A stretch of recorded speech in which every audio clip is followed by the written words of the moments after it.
जयसिंगपुरात भर दुपारी पुठ्ठा गोडाऊनला भीषण आग।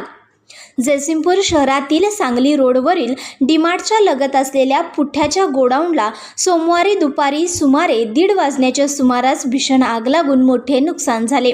या आगीत गोडाऊनमधील पुठ्ठा पूर्णतः जळून खाक झाला असून लाखो रुपयाचे नुकसान झाल्याची प्राथमिक माहिती आहे।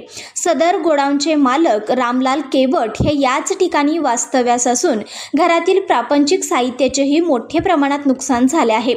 सुदैवाने या घटनेत कोणतीही जीवितहानी झाली नाही। घटनेची माहिती मिळताच जयसिंगपूर नगरपालिकेचे तसेच दत्त साखर कारखान्याचे अग्निशमन दल घटनास्थळी दाखल झाले आणि आगीवर नियंत्रण मिळवण्याचे प्रयत्न सुरू होते। आगीची तीव्रता मोठी असल्याने परिसरात धुराचे लोट पसरले होते।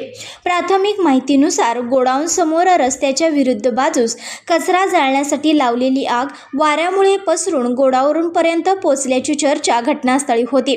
दुपारच्या उन्हाची तीव्रता आणि वाऱ्यामुळे आगीने झपाट्याने फैलाव घेतला।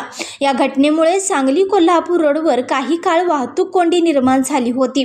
माहिती मिळताच जयसिंगपूर पोलीस घटनास्थळी दाखल झाले असून पुढील तपास सुरू आहे। संघर्ष या न्यूज चॅनलला लाईक करा, शेअर करा आणि सबस्क्राईब करा।